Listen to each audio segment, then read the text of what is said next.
thanks, everybody, and thank you for being here. Let me thank Senators Stabenow, Merkley, and Smith for joining me. Well, we just wrapped up a great lunch to kick off our... Thank you. It's usually my job.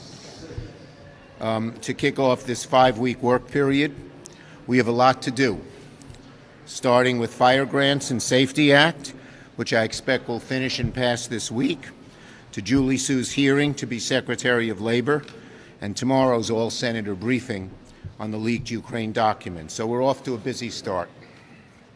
But we're not just thinking about this week. We're focused on the next few. One big part will be preserving the full faith and credit of the United States, one of the most important responsibilities this Senate can ever face. It requires cooperation. It requires bipartisanship. It requires leaders who can instill confidence and calm the markets and working families alike, something House Republicans would be very wise to understand. Yesterday, Speaker McCarthy delivered a speech. He traveled all the way to New York to deliver a speech with no new substance, no new facts or details, and most importantly, no plan. I'll be blunt. If Speaker McCarthy continues in this direction, he is heading the country into default. Let me say that again. If Speaker McCarthy continues in this direction, he is heading the country into default. A first-ever default would be a nightmare for our economy and for American families who would suffer from increased costs, job losses across the board. And just as troubling, it's becoming clearer and clearer that the Speaker does not have the votes to avoid default. Meanwhile, Senate Democrats stand ready to deliver for the American people and avoid a default, while Republicans in the House and across the country are in chaos.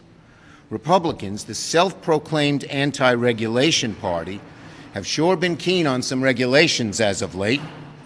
Today, the governor of Florida is meeting with a group of hard-right GOP extremists here in D.C. As the governor comes to the nation's capital, the ink is still not dry on the bill he signed a few days ago, banning practically all abortions in Florida after 6 weeks. Idaho is now the first state to explicitly outlaw out-of-state abortions. That's sinister. Freedom of choice is not the only victim of GOP radicalism. Over 11,000 Americans have died from gun violence in the U.S. this year. What do Republicans do? Nothing, except expel state representatives who dare speak out against GOP inaction, as the Tennessee State House despicably did to 2 members of color earlier this month. Republican radicalism is even taking aim at law enforcement. A few weeks ago, President Trump called for cutting funding to the Department of Justice and the FBI because of personal grievances. And just as troubling, we still yet to hear from Speaker McCarthy or so many Republican leaders speaking up against this dangerous idea. But there's good news. The members of this chamber will have a chance to do the right thing and stand up for federal law enforcement later this week. That's because today I'll be introducing a resolution denouncing the former president's call to cut funding to our federal law enforcement. And senators will choose between standing with President Trump and his dangerous views that we ought to cut funding for law enforcement and the FBI, or they will stand with the public servants who even risk their lives to keep America safe.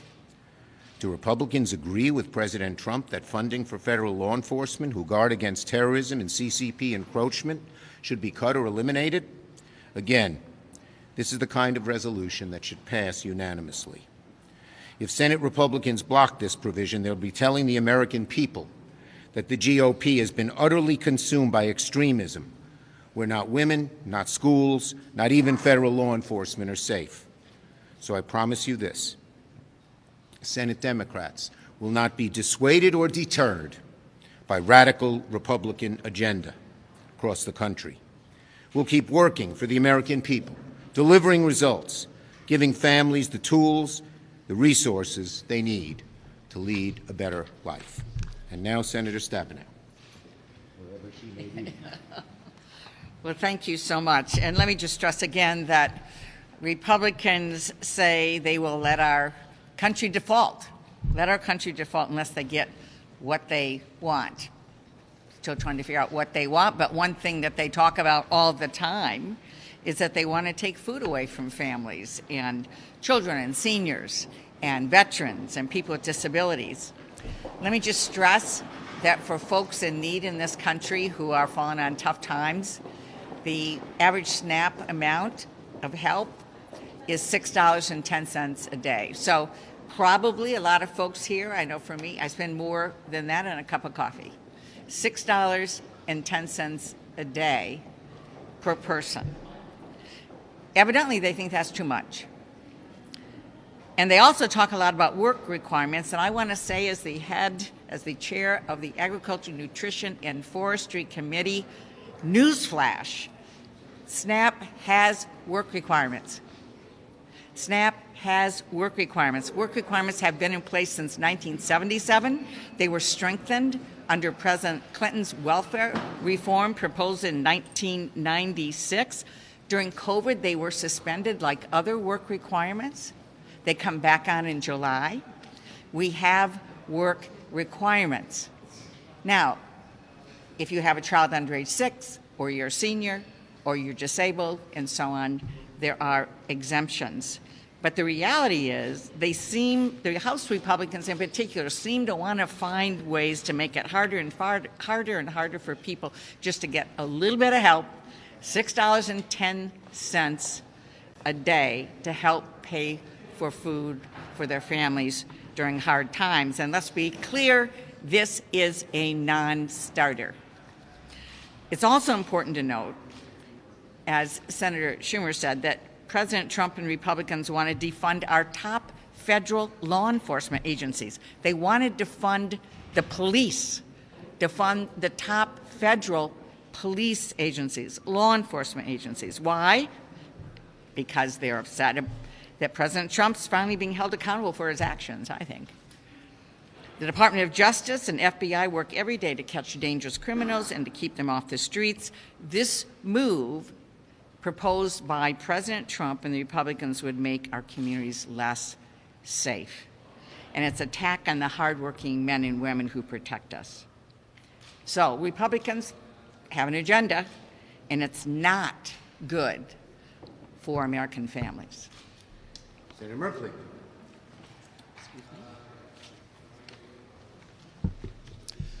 Extremist Republicans are stymieing the debate over gun safety across America.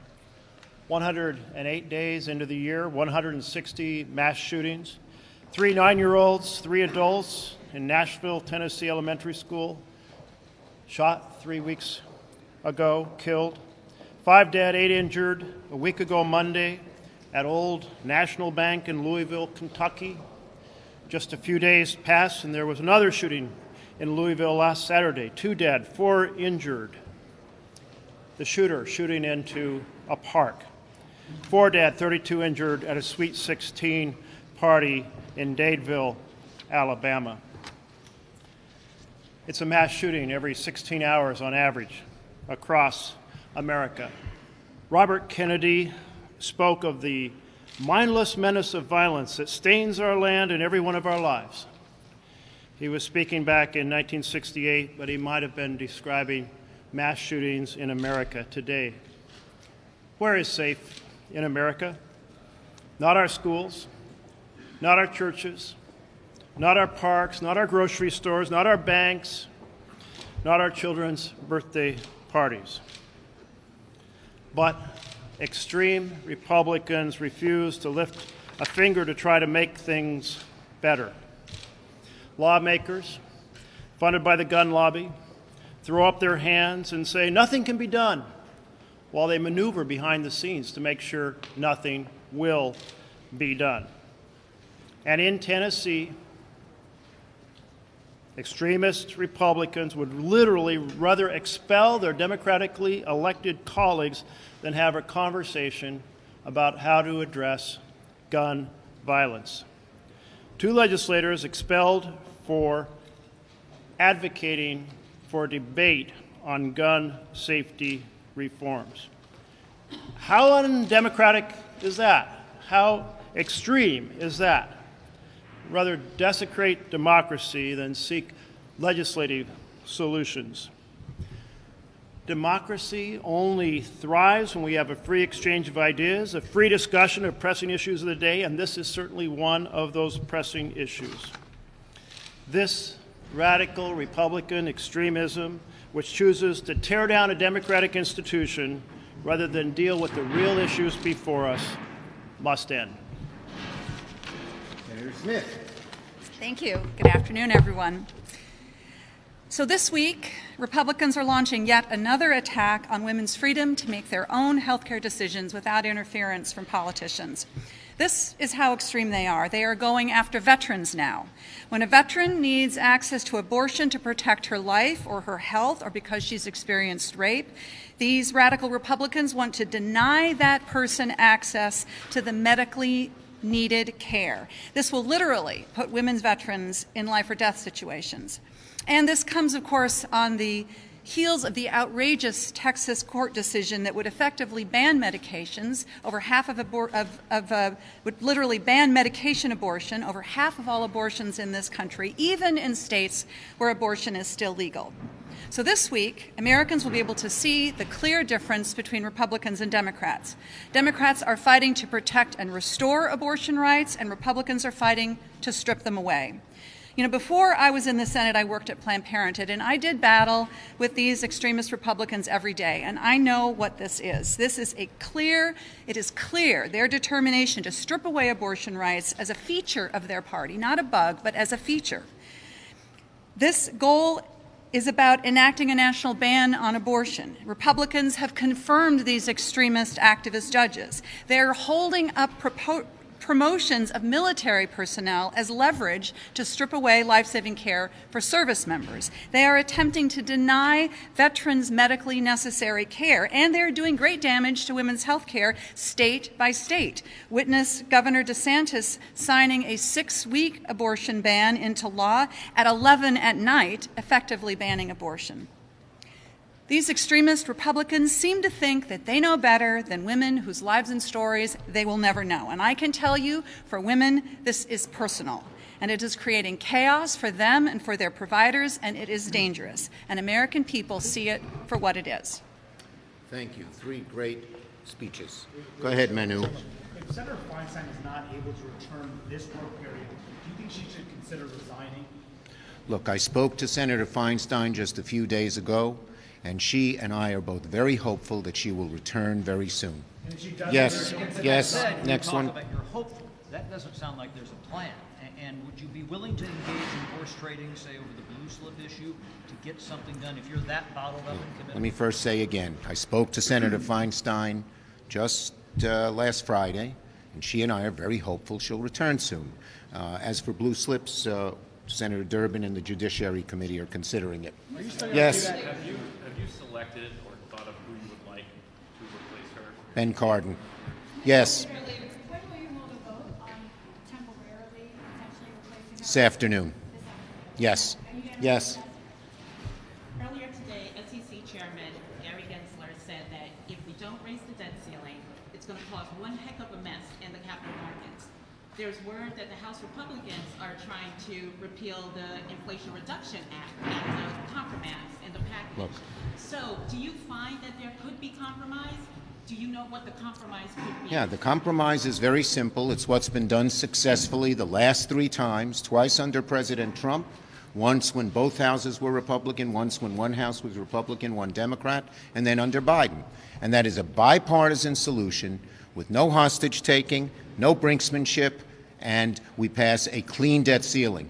There's certainly time to discuss budget cuts, tax increases. That's called the budget process, and it should never be attached to debt ceiling. That's dangerous. And in the direction that Speaker McCarthy is headed in could lead us into default, which would have huge damage to the American people in terms of higher costs. Prices will go up in so many different things. In terms of an economy tanking, as was said before, and in terms of lost jobs. Go ahead. Mr. Schumer, if House Republicans were able to pass their debt limit bill that they're working on, they hope to pass it by the end of this month, does that change your position at all on... Clean debt ceiling is the way to go. Leader Yes. Schumer, do you expect to hold any votes anytime soon on legislation addressing the 6-week abortion ban in Florida, or the judge's decision invalidating the FDA? Look, this decision is an awful decision, and Democrats are looking at every way we can to limit its harmful, terrible effects on women. Yes. The House tomorrow is going to pass a bill that would overturn local D.C. laws similar to the George Floyd Justice and Policing Act.